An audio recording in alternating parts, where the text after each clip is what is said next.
The world will ask you who you are. And if you don't know, the world will answer for you. If you abandon your identity to the noise and expectations of others, their opinions will slowly trace the shape of your life while you remain a stranger to yourself. Each requirement, each label imposed from the outside, takes away piece by piece your understanding of who you truly are.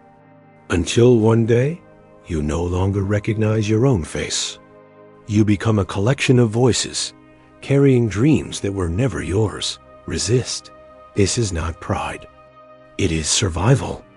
Your mind, your own uncheckable mind, is your armor. It is your protection against manipulation, confusion, and self-loss. Without this clarity, you become a simple ally to the ambitions, fears, and judgments of others. You drift forward through life without true direction, always guided, always influenced, always moving away from yourself while time passes. Like a shadow on an identity you never claimed. If you want to reclaim yourself, you must first take possession of your mind. Stop letting the world decide for you who you are. Stop letting voices, rules, and expectations overwrite your essence. This is the foundation of strength. And once you have it, there are 5 lessons that will teach you how to live deliberately, resist manipulation, and become the person you are always meant to be. 1. If you don't define yourself, others will do it for you. The world does not simply observe you. It classifies you. Quietly, relentlessly, it assigns you a role long before you even understand the game you've entered. From childhood, labels are handed to you like invisible chains. Smart, difficult, quiet, leader, failure, good boy, problematic. At first, they seem harmless, just words. But over time, they become something far more dangerous, limits. And here is the brutal truth most people never realize. If you do not define yourself with precision and intention, society will do it for you with convenience and indifference. Look around. In every social environment, school, workplace, friendships, relationships, people are constantly scanning for patterns. Human beings are wired for efficiency. They don't want to understand you deeply. They want to categorize you quickly. Once they think they've figured you out, they stop questioning. You become predictable, manageable, contained. That's when you lose power. Because power, in social dynamics, does not come from being understood. It comes from controlling how you are perceived. Most people fall into a silent trap. They start by resisting labels, but eventually they get tired. They adapt. They accept.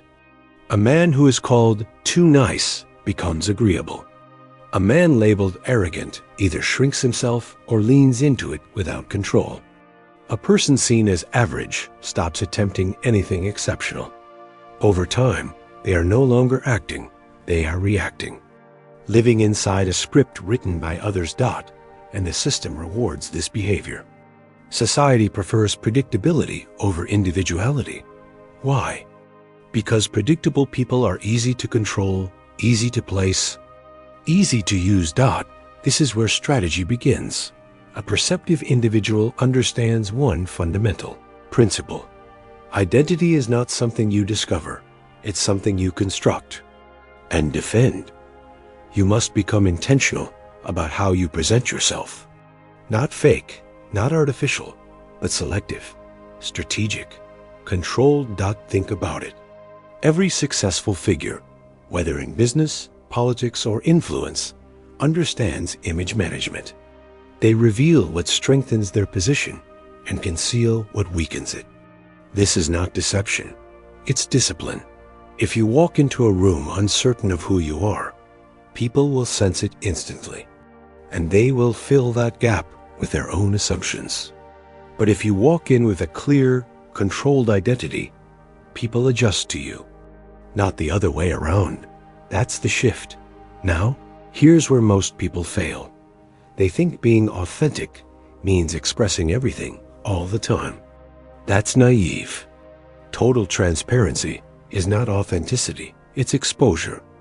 And exposure, in a competitive social environment, is vulnerability without protection.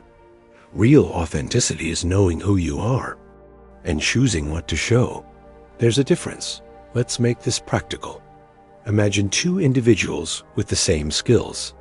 One constantly seeks validation, explains himself, tries to be liked by everyone. The other speaks less, observes more, and reveals his thoughts selectively. Who do people take more seriously? Who appears more in control? Perception creates hierarchy. And society runs on perceived hierarchy more than actual truth. This is why cunning matters, not in a manipulative, destructive sense, but as a form of awareness. You must understand the game before you can play it effectively. Start by observing how people treat others. Notice how quickly someone is reduced to a stereotype. The funny guy is never taken seriously. The nice guy is often overlooked. The quiet one is underestimated until he speaks with precision. These patterns are everywhere. So instead of fighting labels blindly, you learn to use them. You can accept a label temporarily if it serves your long-term strategy. You can let people underestimate you while you build quietly. You can allow certain assumptions to exist if they protect your real intentions. That's control, but you must never internalize those labels. That's where people lose themselves. They start performing the role permanently, forgetting they had a choice. Your internal identity must remain independent from external perception. This creates a powerful duality: externally adaptable, internally stable. And this is where you become dangerous in the best sense. Unpredictable, self-defined, and difficult to confine. Social reality is simple, even if people pretend it's not. Most individuals are not judged by their intentions, but by the image they project and the results they produce. Fair or unfair, that is the system. So you adapt intelligently. You refine your communication. You control your reactions. You eliminate the need for constant approval. You build a version of yourself that commands respect, not by begging for it, but by embodying it. And above all, you stay aware, because the moment you stop defining yourself, even slightly, the world steps in again, ready to assign you a role that benefits it, not you. So the question is not, who am I? The real question is, who am I choosing to become? And how deliberately am I shaping that image in the eyes of others? Answer that with clarity, and you stop being labeled.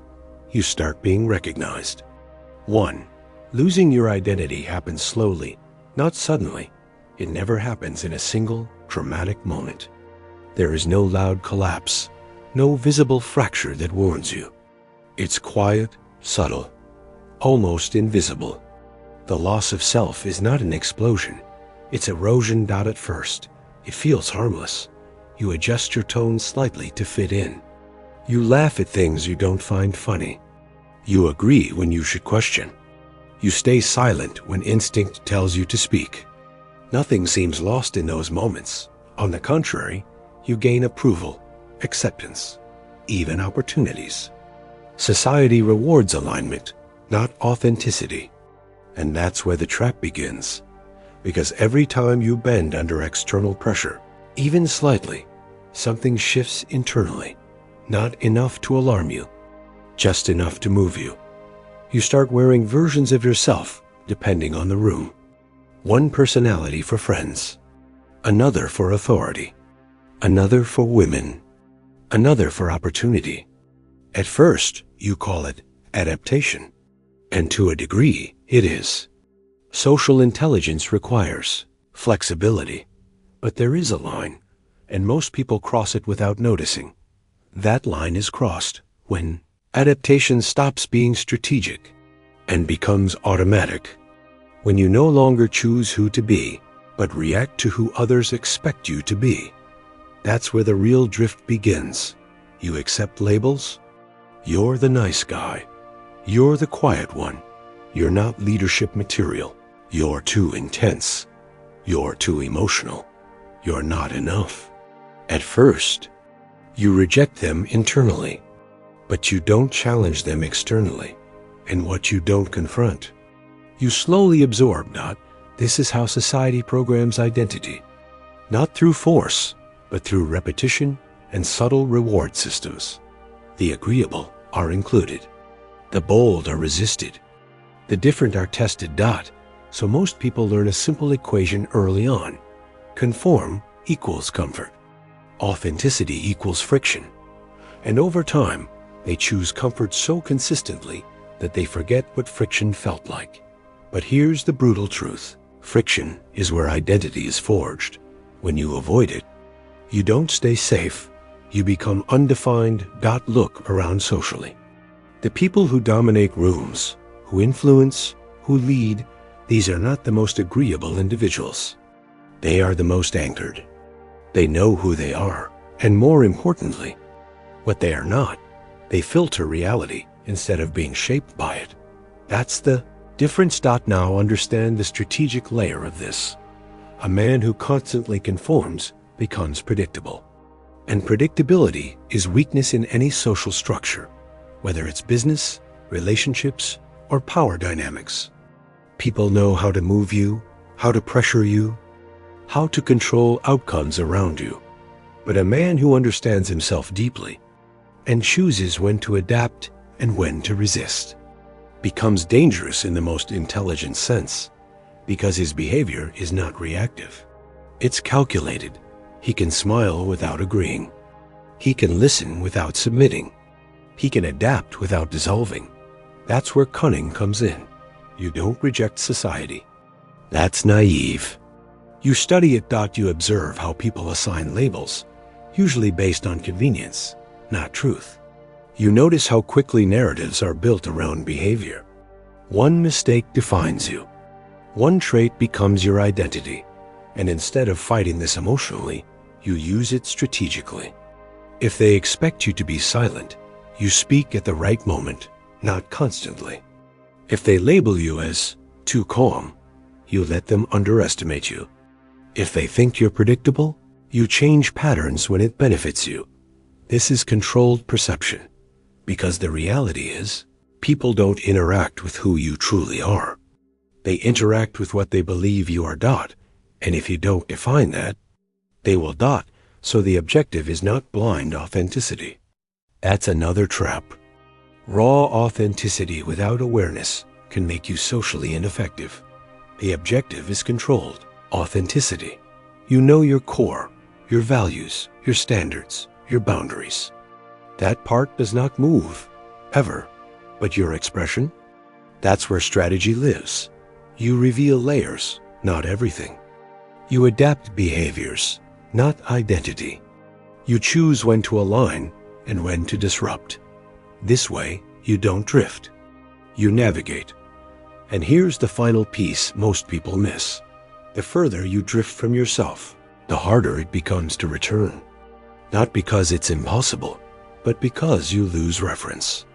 You forget what your real thoughts sound like without influence. You hesitate when making decisions alone. You seek validation not out of desire, but out of dependency. That's the true cost. So the discipline is daily. You question yourself. Did I act out of choice? Or pressure? Was that me? Or a version of me designed to be accepted? Am I being strategic? Or am I being shaped? This awareness alone separates two types of people: those who are lived by society, and those who move through it with intention. One drifts. The other decides. Living by others' expectations leads to an empty life. When your goals and choices come from others, you don't just lose direction, you lose ownership of your own life.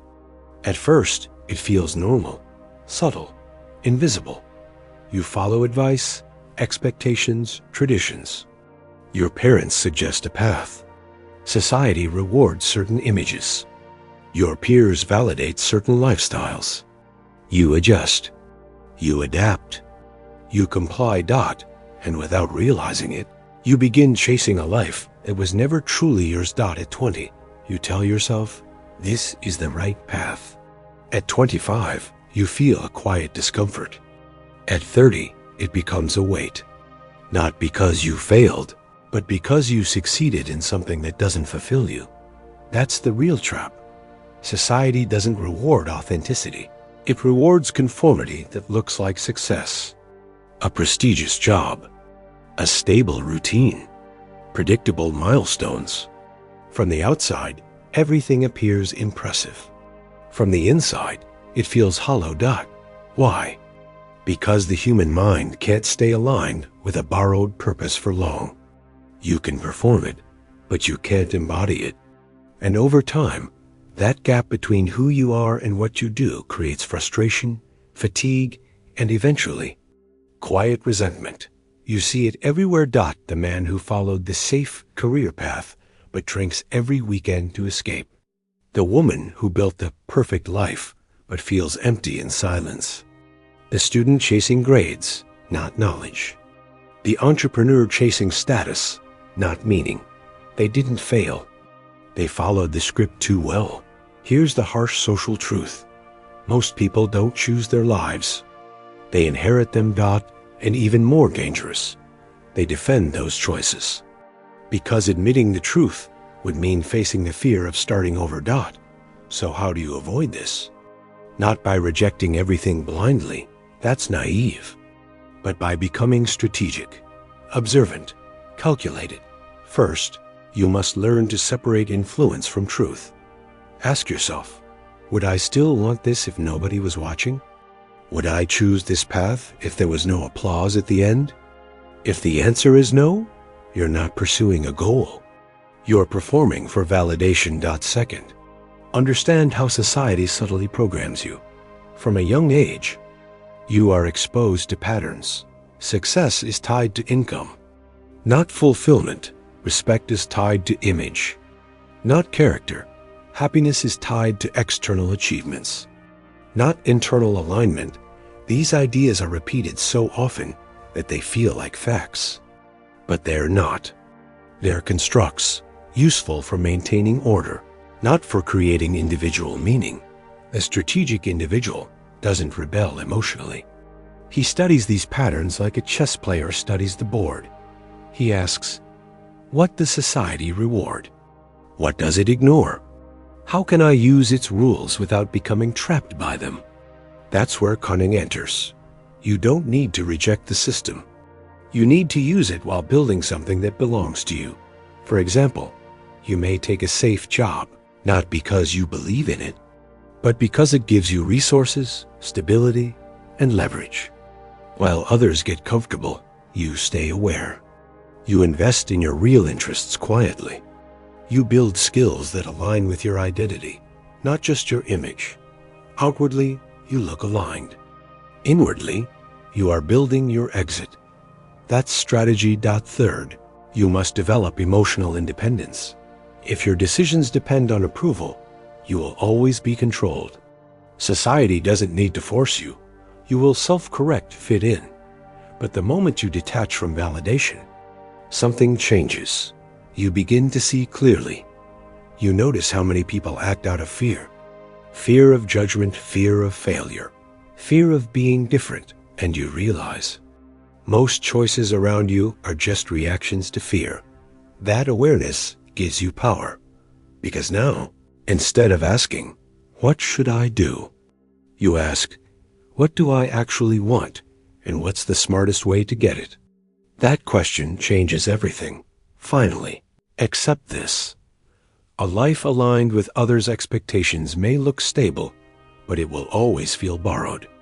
A life aligned with your own goals may be uncertain, but it will feel real. And reality, even when difficult, is far more satisfying than illusion. So move differently. Observe before acting. Question before committing. Build before revealing. Let others chase appearances. Let them compete for validation. You build a life that doesn't need applause to feel meaningful. Self-awareness is a form of protection. Knowing your own values, thoughts, and beliefs is not just an abstract idea. It is a form of armor forged in fire. Imagine walking through a world designed to confuse you, to bend your will, to pull you into battles that are not yours. Every social interaction carries invisible currents, ambition disguised as advice, envy masquerading as camaraderie, and fear dressed as authority.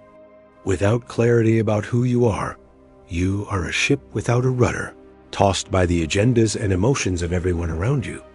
But when you know yourself, every step becomes deliberate. You learn to read people as though they were open books, spotting the cracks in their intentions, the patterns of their manipulation. You see when someone presents a friendly suggestion that is actually a trap to make you doubt your judgment. You recognize flattery not as kindness, but as currency used to test your boundaries, gauge your reactions, or extract leverage. You become aware that most people operate out of two primary forces: fear and desire. Fear of losing, fear of shame, fear of irrelevance. Desire for power, approval, and comfort.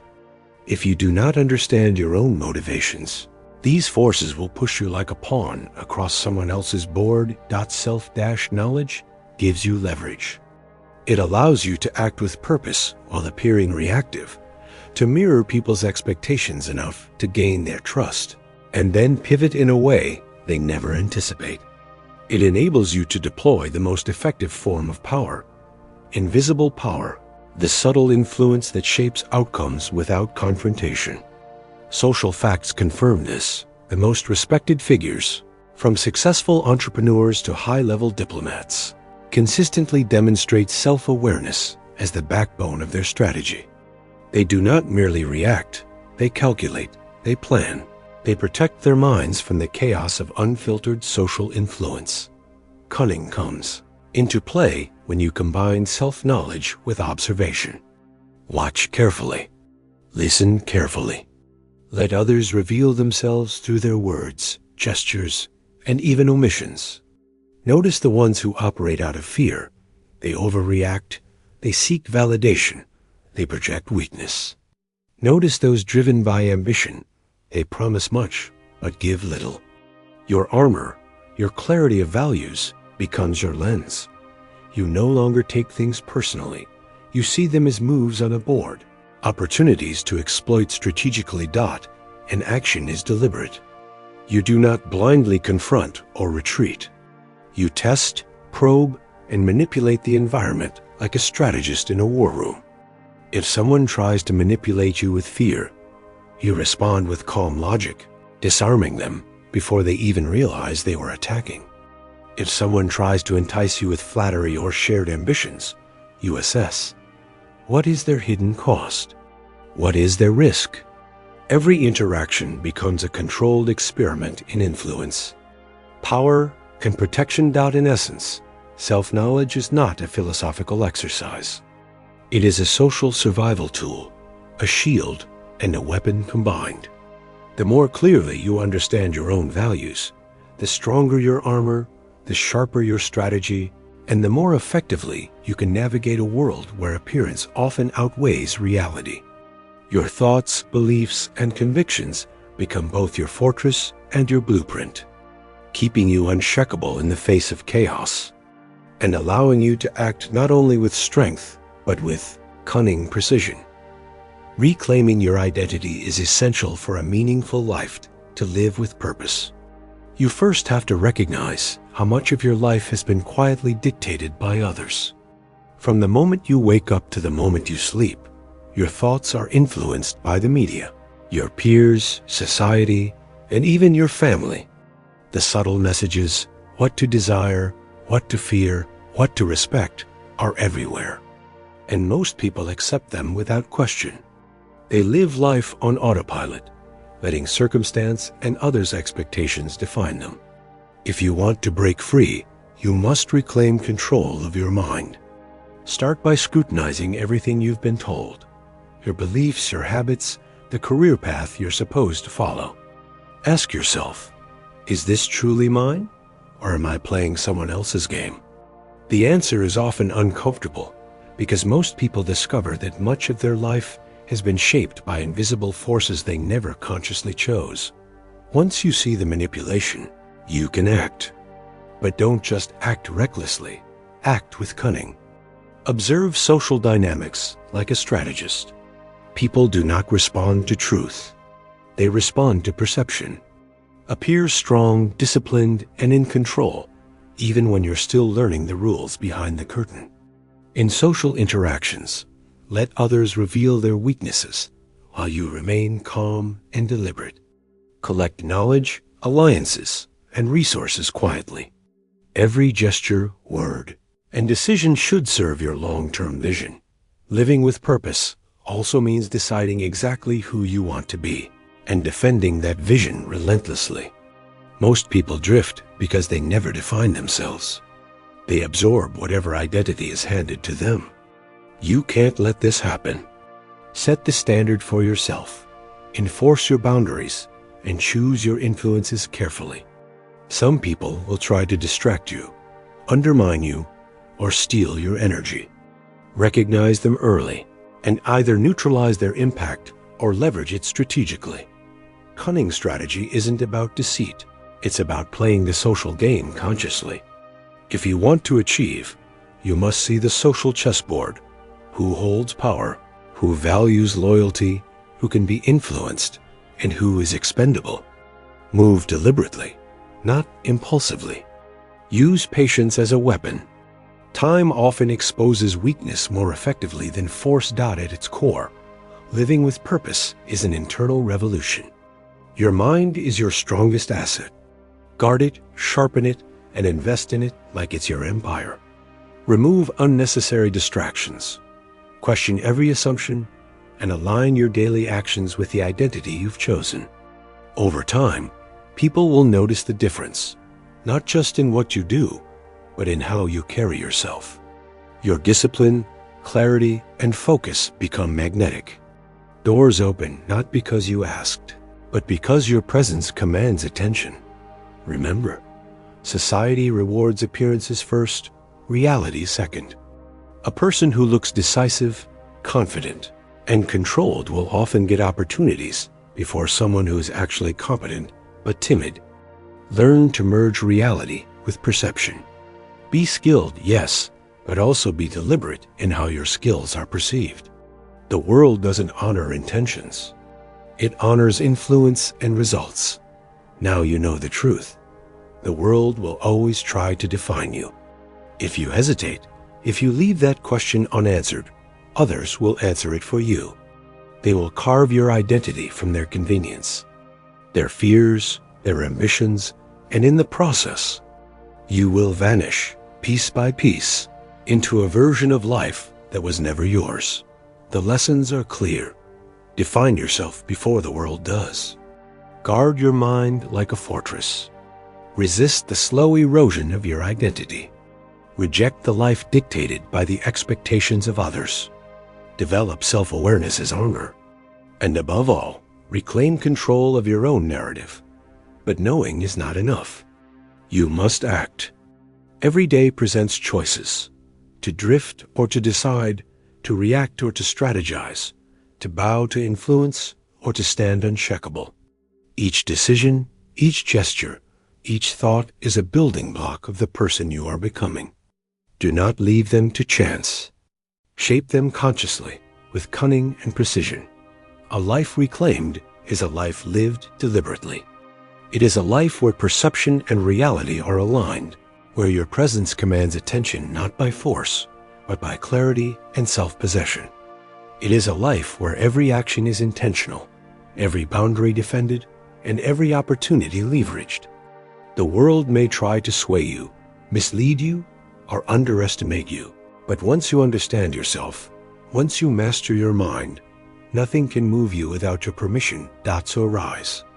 Refuse to be a shadow of someone else's design. Step into the role you have chosen, not the one imposed upon you.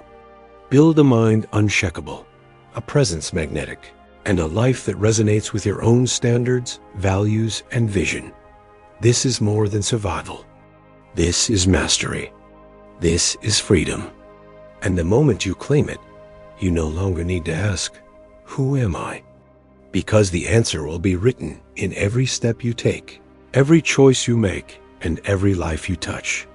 Live deliberately. Live strategically. Live as the person the world will never see coming, but everyone will respect.